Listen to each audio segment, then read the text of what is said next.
we try to like push each other and ask questions like, yeah, we're all doing great, but like, how great can we do? Like, how good can we do? Does anybody have ideas? Like, I think it's just like maybe a little bit of show of like the positive attitude and the teamwork and I think when you have a group of people that we've, slowly built over time that are having fun, that are kind of pushing each other, that enjoy coming to work, it creates an environment where you can't help but want to come to work and be a little bit inspired.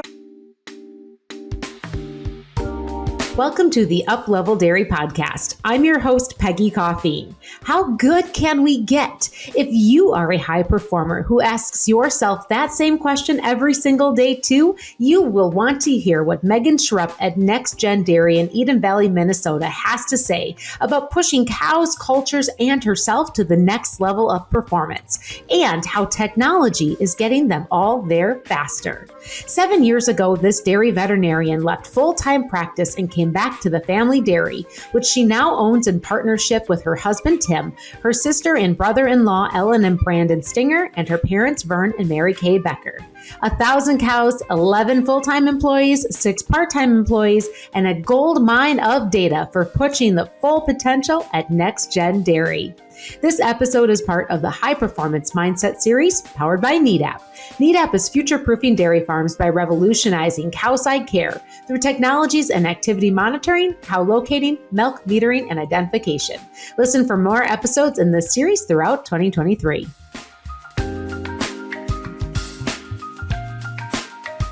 And Megan, so it's now been 7 years. That was 2016 that you came into ownership of the dairy. And so let's just take a moment because, that 7-year mark is oftentimes what people say is that's where you really measure the success of a business. It's like getting in through those first 5 years. And now when you get into year 7 and beyond, like that's a huge benchmark. And sometimes we don't take the time to really celebrate the victories that happened in that time frame. And so I'm curious for you, Megan, when you look at where you started and where you're at now with the dairy, what would you say have been the 3 biggest wins in the past 7 years? Well, I think you're completely right with that question because, just thinking back, time flies and you don't really realize it's already been 7 years. But I think, just after what we've been mentioning with transition and into our facility, when we took over the dairy in 2016, basically we had a standalone dairy with no transition facilities any longer because they were at our second site. So we just had basically a milking dairy. And so one of our goals, and no heifer facilities as well. I should mention when the dairy split is part of the process between and the negotiation and compromise between my uncle and my dad. My uncle received the heifer facilities. So we were milking dairies, no transition facilities, no calf facilities, and no heifer facilities. So our goal then was to work on those items. And that's been a multi-year process, of course, because those are some big investments that need to be made to a dairy to do all that. And I should say we're probably about 4 months from completing that goal. We're in construction right now with our last heifer freestall. So that's probably number one, having this successful transition from the second generation to the third, that really allowed us to take the dairy and run with it. And we didn't have this stalled out period for a few years where we really just needed to kind of like hang on through the transition before we could take off on that goal. My dad and my uncle spent a long time coming up with a plan for transition, which I think was really critical for our third generation success. So that process probably started in 2007, maybe even 10 years prior to them even initiating. And it just literally sat down with them and an advisor thinking strategically of like which approaches they could take. At some point in there, even a third generation, we all sat down and did personality tests and things to learn how to interact better with one another. And then it was just a lot of strategic planning on their part as far as like purchases going forward, knowing that they would pass these 2 dairies on. because there's a lot of just business implications with transitioning a dairy from one generation to the next. So I think that's critical, one step. And then the second, for us to take over the dairy, we were able to just kind of like run with it, right? So we ended up building on a whole transition area with fresh cow facilities, calving pens, wet calf room, second fresh cow parlor, that whole area. And I think that has been so critical for a business because the success of that area in our facility not only sets the success for our heifer program, but it sets the success for the whole lactation for all of our milk cows. So that was our first number one thing that we did. And the second was building a group housed, individually fed calf barn. So we just had 3 random hutches and we invested in our calf facilities first. So we built that building in 2018, followed then by a second monoslope barn for our heifers coming out of the calf facility to the breeding age. And then now what we're building will allow us to house all of our breeding age heifers all the way to move to pre-fresh. So, and once that's completed this fall, we'll have everything back on site. So it'll allow us to like maximize labor and be a little bit more efficient with things. So, and we'll be maxed out with kind of where the location of our dairy is and some of the logistics in that sense. So that's kind of been our goal. And so we're pretty excited that we'll have achieved that in 7 years. Yeah. Congratulations. To see where we go with that, I suppose, after this year. So yeah. So and then probably the third one would be just our employees. Yeah. So I think through this whole process of just really, I would say right now, we have the best team of people that have worked for us that I've had historically. They're fantastic. Our team attitude, we have very little turnover. And I think that's just key for our dairy is the people that work for us and the people that we work with every day. So thank you for sharing those wins with us, Megan. And I'm right here celebrating them with you because look at in 7 years time, there's I would say there's 3 themes that came up. One is the word transition, and transition in the sense of transitioning the business and being able to accomplish that transition. And what you also referred to with being able to provide transition facilities.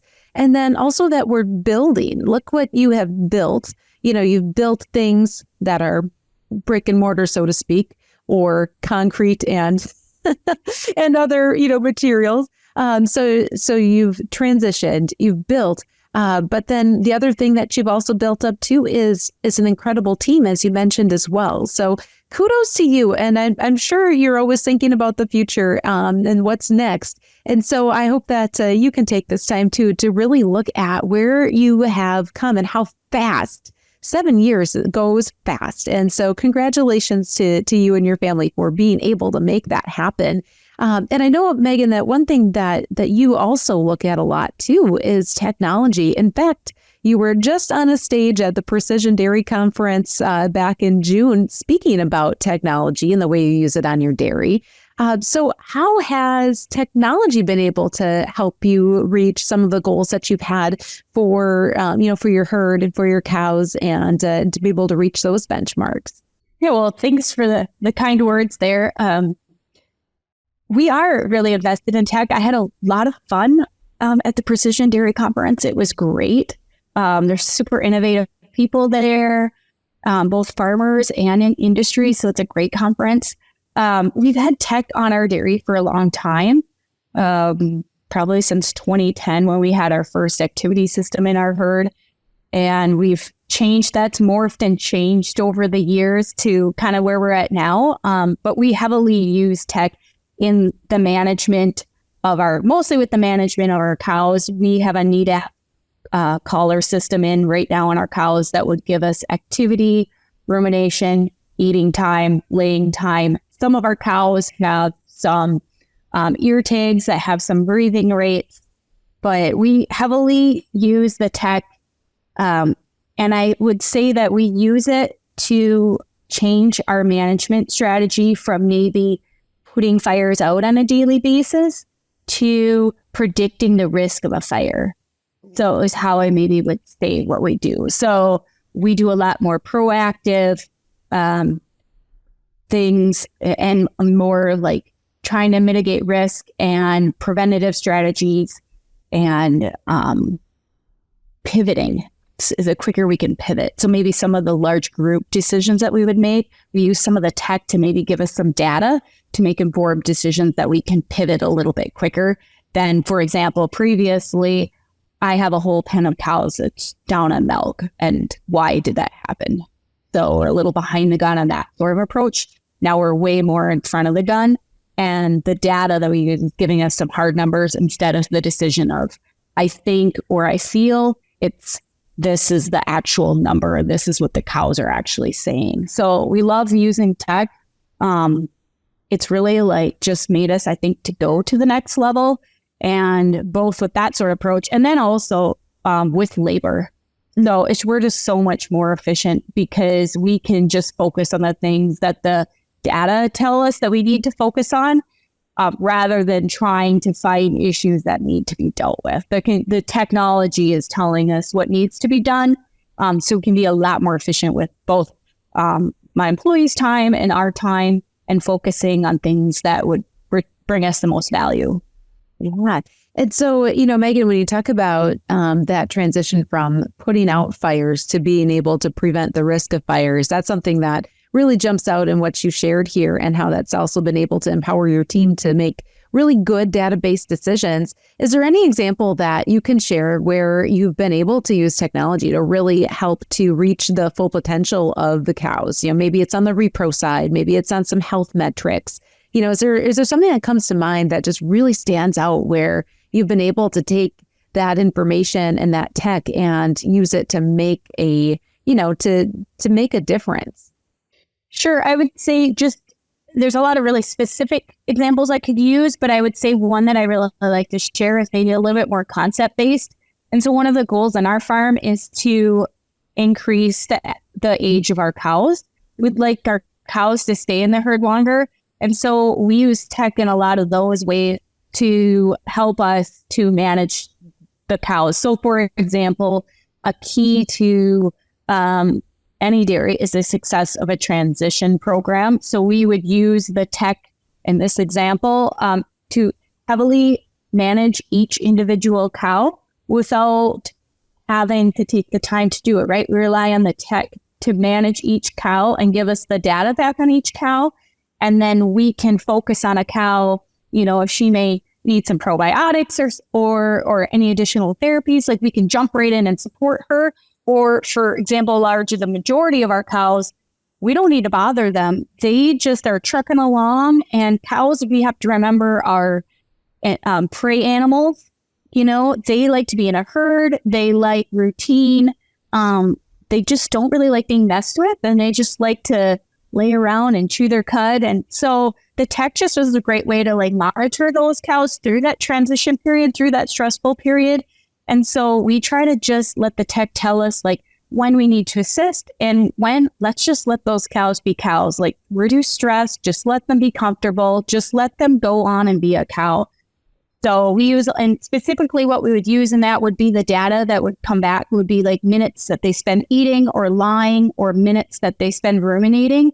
And we have that data compiled into various reports and lists that my employees can use to manage them on a day-to-day basis. But I think the cool part is that because we have all that data, we can do individual management simply. We can fine tune it per cow instead of having to, create big protocols for the whole dairy, so we can kind of more individually manage cows. And I think in turn that way, then we can keep cows longer and increase the average lactation of our dairy. Yeah. And what is your goal for how long you would ideally like to keep a cow in the herd? What do you think is possible? Ideally, we would like to get to average of 3 lactations. We're not quite there. We're getting close. I think the industry standard is a fair amount lower than that. And we would like a larger percentage, probably 20% would be great, of 5th and 6th lactation cows. So that's kind of where our goal is. And we're pretty close there. But I think that just, and that goal takes time because you need time to get, healthy heifers calved all the way to 6 lactation. That's, 8 years of time. So I think it's just such a long-term goal that you just have something we have to keep working towards it. So we're excited to keep pursuing that one. Yeah, with data in hand to do that. And Megan, I know there's a question that you really thrive on, and it plays right into what you just shared with seeking that next level and the full potential of the cows. And that question is this: how good can we get? And it's all about unhitching from tradition, unhitching from the status quo.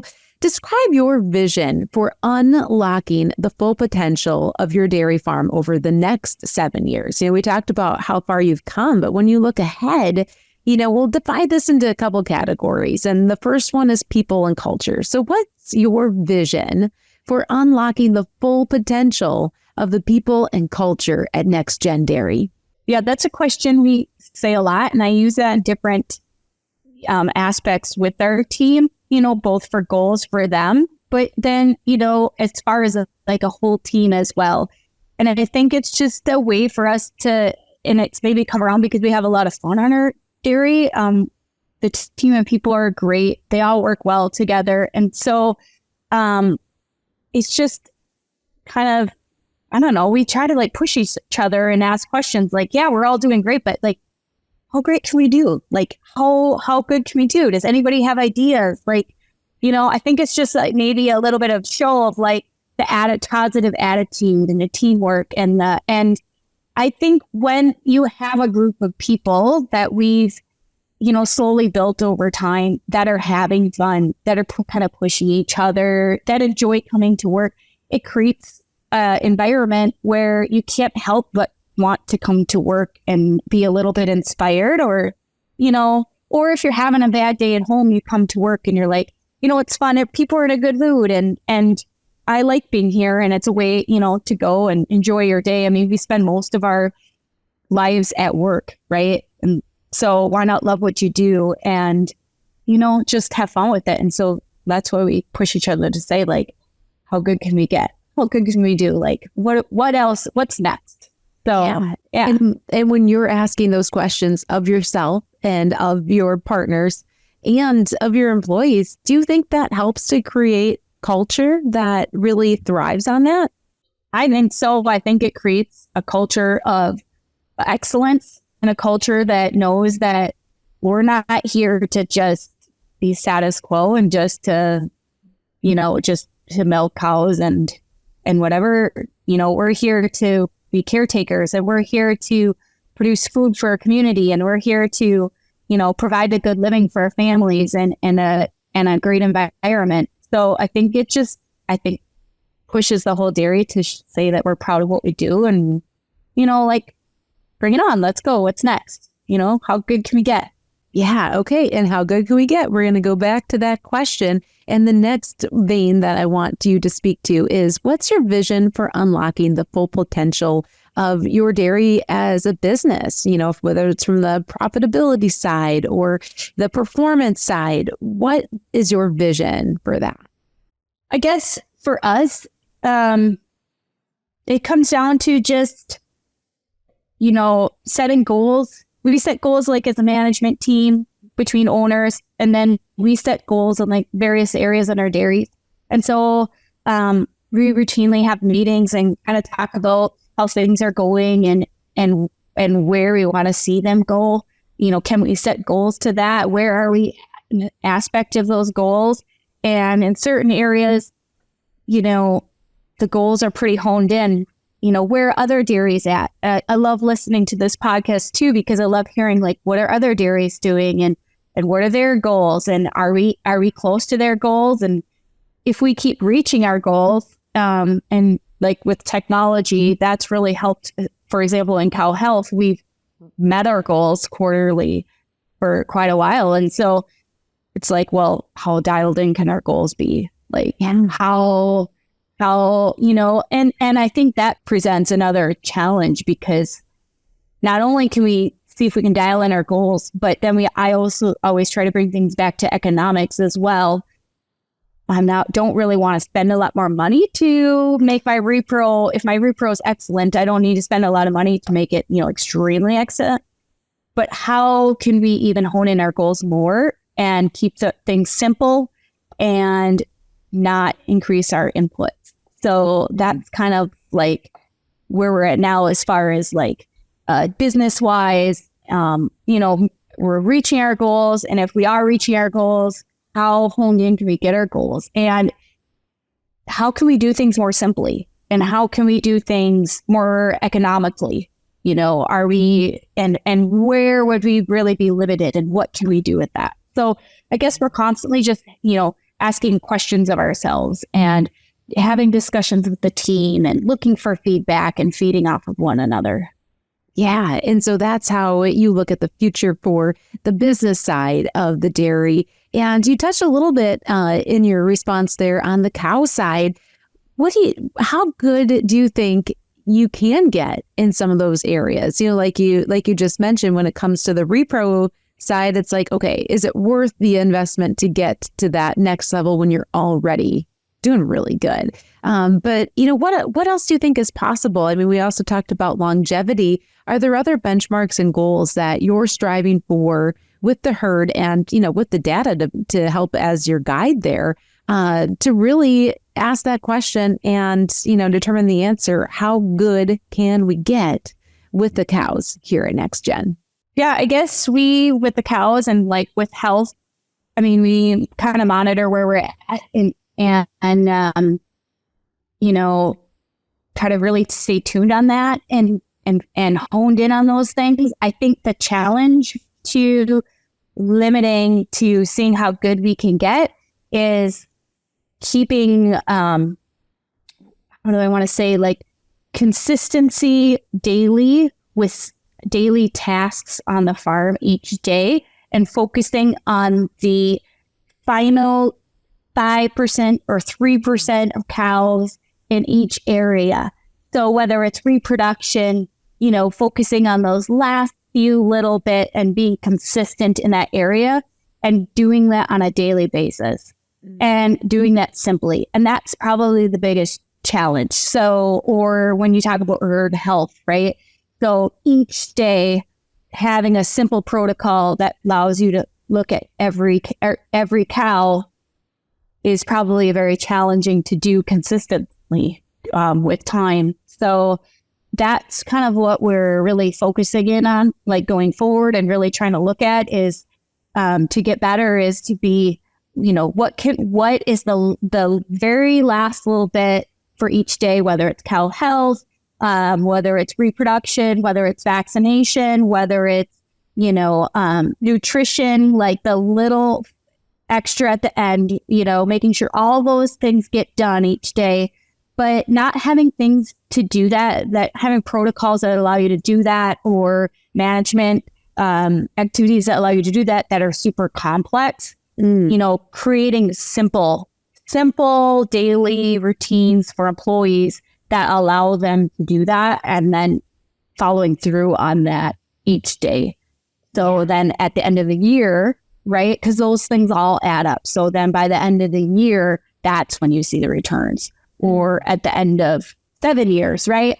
Or like I said before, 8 years, that's when those cows are in their 6th lactation, right? But every time they calve, there was somebody there for that first week after calving that really honed in and, made sure that they were good to go and got them off to the best start, right? So Yeah, as you describe that, and I know you dig into personal development, and what you just shared in my mind, what I'm hearing is almost like habit stacking, right? Like what are the little actions that you can bring into the day for your team, and at the end of the day, what are these little things that over time will add up, and 7 years from now, you'll be celebrating a whole new set of wins. Yeah, I love any sort of personal development and leadership sort of like training and things. I think it really helps a team be successful. And it makes things just, less stressful, and everybody knows kind of what they're doing, and everybody knows how to work with each other. And so, yeah, we really try to focus on implementing little things like that. for you, Megan, reaching that full potential with cows starts with what you alluded to before, and that was really this full circle approach. So what are a couple of areas where you are really digging deeper into data and science to uncover some of these opportunities to reach that goal of herd longevity? Sure. So most definitely, it's kind of how I would approach like our herd and say our dairy. And those areas would be like, if you think of like actual circles, would be more of like, one would be our transition period, moving then in through reproduction, and then moving in through nutrition. And so those are maybe my three areas where I heavily really try to focus in. And our goal really is to keep that circle tight. Do we try to maximize each of those areas and have a really tight circle? And we try to do that with data, with, our great employees, but then being able to use the data to do that. So, for example, in our transition area, we would focus on, like I mentioned before, like each cow, having them calve and take off into lactation the best as possible. So focusing on data as far as like eating time and rumination time on those first critical days. So we can then maximize the start to the lactation and peak milk. So we would focus on that. Then that, because if cows can transition well and move into their lactation well, we have so much better results with reproduction. So the key with transition allows me to jump right into reproduction and gives me a great head start as far as like efficient reproduction, and making sure that our days in milk then are a little bit tighter and we're honed in. And reproduction and transition are also the two ways where a lot of cows maybe would leave the herd. So they would maybe be like, I think we've heard mentioned before, like the 4 horsemen of the apocalypse of ways that cows would leave a herd. So it would be like transition, disease, lameness, reproduction, and production. So focusing on cows that transition well and have efficient reproduction would really help me eliminate cows that would leave from transition, reproduction, and increase, hopefully, production. The other third avenue I mentioned before would be nutrition, and that would also help us in the area of production. We use like data as far as group data, maybe for rumination times, to make sure that any feed changes create as little hiccups as possible. We try to minimize any little sort of hiccups within the cow's lactation so we can be as persistent as possible throughout the lactation. And then also, if cows can be persistent and produce well, we try to keep cows' body condition score through nutrition, right? Body condition score appropriate where it needs to be, and then moving that through production, moving through the lactation cycle, and then in through the dry period. And nutrition is critical then in that last pre-fresh period, right? Getting cows prepared to calve. And so it becomes then a successful cycle moving back into transition, right? So it's this full circle kind of approach, and using data in each of those areas. I maybe didn't mention, like in reproduction, most of our data would be like our activity data, correct? So using the data to help us get cows bred as efficiently as possible. But each of those 3 areas, trying to collect data and be efficient as possible, and making that circle fluid and tight throughout a cow's life cycle. Yeah. And so you've talked a lot about data and how you use that to prevent the fires before they can start, right? And so another thing that I know you do that might be a little bit different than some other dairies out there is you incorporate some alternative therapies and some alternative preventative practices into your protocols to be able to achieve that full potential cow. So what are some of the things that you do that might be a little bit different? Sure. That's a great question. Especially being a veterinarian and going to vet school. And I just think it's been super interesting how the industry has evolved from like development of reproductive hormones and antibiotics and treatment protocols, right? And as a veterinarian, we learn treatment protocols and how disease processes and how to correct those. And I think it's fun now. We're evolving more into preventative strategies. So a lot of vaccines, new vaccines, how can we use vaccines? And then now even there's so much information coming out as far as like inflammation. So stress, how does that relate into herd health or individual cow health? And in looking at that, there's so much information and maybe some new thought processes as far as, vitamins, right? So vitamin C, so vitamin B, or just, vitamins, fluids. If we can give cows more fluids, oral fluids, IV fluids, sugar, minerals, calcium supplementation. So some of those things. And then even that would be more like on individual cow health. And then maybe more on herd health, we can do some fun things as far as like putting the fun things in the ration. So one of the cool new products we're using is called Cinegar. So it's a mixture of garlic and cinnamon. So like essential oils, essentially, right? So just some fun things. I think there's just so much research coming out looking at just some of these compounds that are natural and how can we fight inflammation and how can we fight stress instead of before, like what antibiotic can we use to treat a disease process? Like what now nutraceuticals or what, compounds can we use to promote health instead of put a Band-Aid or fix a health issue? Yeah. And have the data to support your decisions and to measure the efficacy. Exactly. Yeah. Okay. So you mentioned, the cinnamon, the essential and cinnamon and garlic. What is that for? Why are you bringing that into your ration? So we originally put it in our ration for fly control. So I think it changes the way that the cows smell, I suppose, for flies. So interesting concept, but we've seen a milk response to that. So because it changes the volatile fatty acid profile in the rumen, the way the compounds are. So it's interesting, like how some of these compounds are for one thing, and you put it in, and now that we have data, we can be like, well, their rumination has made a change, or in fresh cows, we've used this therapeutic. We can see, wow, her eating time really changed, or the opposite, maybe it didn't change. We were looking for a response and we're really not seeing a response.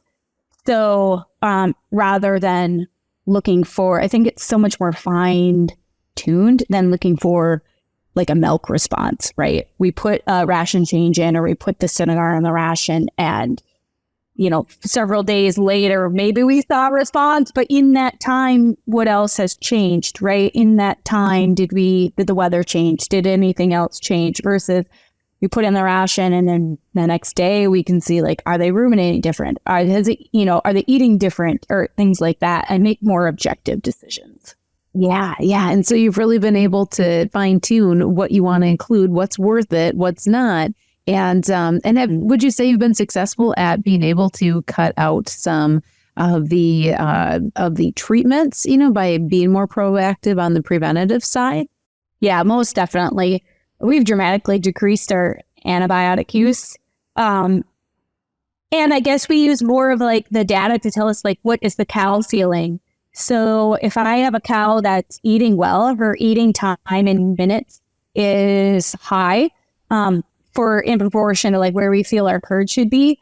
I don't even go look at the cow. The cow could have, for all I know, the cow could be slightly ketotic, but she's telling me she's eating plenty fine, or, I don't go check for fevers anymore. Like if the cow is eating well, she's probably feeling well. So we're not out, just tempting every cow. Oh, she has a fever. We need to address the fever. We're just letting the cow tell us, I'm eating really well. I'm laying down really well. I have nice length of eating bouts, rumination bouts. I don't even know if she would have a fever or not. I'm assuming not, but it's just a different approach, right? So we know like a cow that maybe doesn't eat really well, we can just do some things like maybe a probiotic, right, for a day or two. And we heavily do use probiotics, especially like in the first few days after calving. And we just feel like if we can get them just to eat right away or take off, then we don't see that we have to do anything with them. Yeah. So, Yeah. And this all comes back to what you've been sharing too about being able to take data and also streamline efficient processes for you and for your team, and putting all those pieces together to reach the full potential of the cows, the full potential of your dairy, and the full potential of your people. And Megan, it's been so fun to visit with you about what you are doing at NexGen Dairy, about this transition and this building of NexGen and reaching that full potential. And we're going to get into reaching your own full potential. And Megan, in this part of the Uplevel Dairy podcast, I always end the podcast with 5 questions that are all about your next level of personal and professional performance. And the first question I have for you, Megan, is, what does success look like to you? so success for me is happiness and contentment, feeling a sense of fulfillment. And I think, yes, well, like, even when I'm thinking like success in our dairy, yes, like being profitable, or that's always important.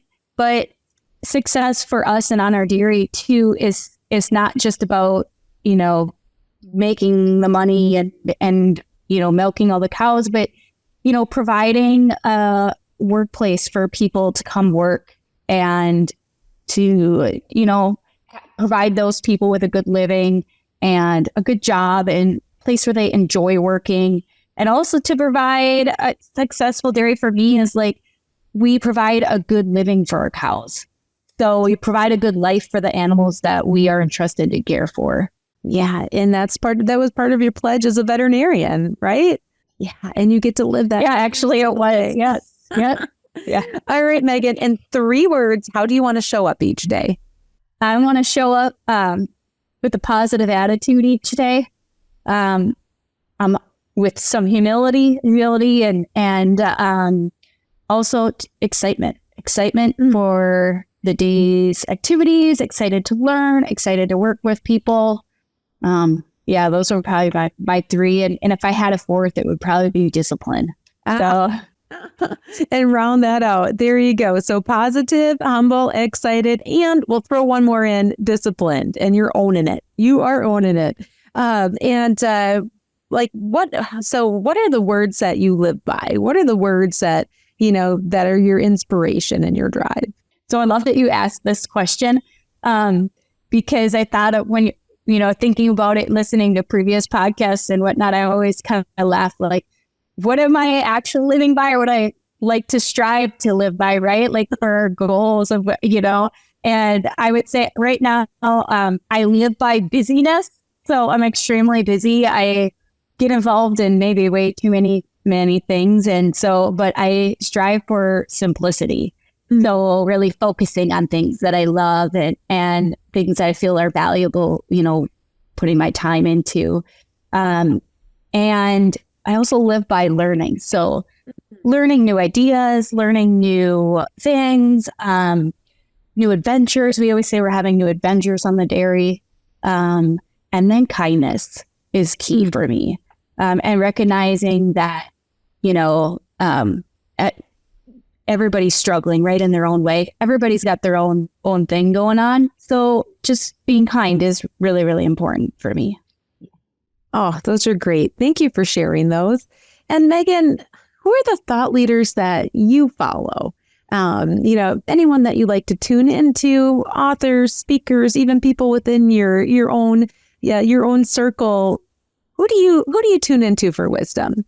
Well, as far as like people that I would know, most definitely our nutritionist, Tim Thompson, who works for Provimi. He's just like a wealth of knowledge and I love to ask him and throw all my crazy ideas at him and see what he thinks and get some feedback and we toss ideas back and forth. So it'd be Tim Thompson. My dad, of course, he's just great. And he has so much experience in the dairy industry that I really just love, asking him all the things. And he's just such a wealth of knowledge as well. And he's got a great view and look on things that I always appreciate. And then Max Winders, he used to be believe the VP of International Sales for Zimpro. I think that was his title. We used to work for Zimpro. He retired and moved into our area. I've gotten to get to know him really well. He now started up a company we're involved with called Better Fed Beef Co. And he just has such an experience of, seeing things from all over the world, agriculture and all over the world. And he's just a wealth of knowledge and a fresh perspective sometimes when we're stuck on our dairy here in central Minnesota. So I appreciate that. And then I love podcasts. So I love Jocko because I love leadership and development. The Huberman Lab is great. I also love personal health and development as well. And then if there's anything, I love going to conferences involved with dairy, or for example, this podcast where I can just be exposed to those people that I just feel like are in the dairy industry and just doing exciting things and new things. And I can just have a seat at that table and just kind of take that in. I think is just always such a great opportunity. Oh, thank you, Megan. And thanks for including Up Level Dairy podcast in your in your group of things you like to listen to for your own development and growth. Megan, my last question for you of the Up Level 5 is this. What is your next personal up level? Because if there's one thing that's really clear, it's you are always seeking that full potential. We've talked about it for the dairy. We've talked about it for your team. We've talked about it for your cows. What about you? I don't know. I guess for me, it's just maybe focusing on those things kind of that I mentioned maybe before, just focusing on simplicity and, grounding myself, spending time with the people that I enjoy, my family, my friends, quality time. And I don't know, once we get our heifer facilities done and get our heifers moved in there, our goal is to get that all honed out. And then I usually am coming up with a new project or getting involved in something. And so focusing on the next adventure. So yeah. And I have no doubts that there is something that will be coming down your pipeline after you get these big projects out of the way. And so, Megan, thank you so much for what you shared today on the Up Level Dairy podcast. Thanks for having me. Thank you for listening to the High Performance Mindset series powered by Nedap. Nedap is future-proofing dairy farms by revolutionizing cowside care through technologies and activity monitoring, cow locating, milk metering, and identification. Listen for more episodes in this series throughout 2023 and find information for Nedap in our show notes. Thank you for listening to the Up Level Dairy Podcast. I'm your host, Peggy Coffeen. And if you like what you heard today, go ahead and head on over to upleveldairy.com to read the blog and join the Up Level Dairy email list so you can receive new podcasts, blogs, and special offers coming soon from Up Level Dairy straight in your inbox. To listen to more episodes, head over to Apple Podcasts, Spotify, or YouTube, and don't forget to rate and review. Connect with me, Peggy at upleveldairy.com, and follow Up Level Dairy on Facebook, Instagram, and LinkedIn.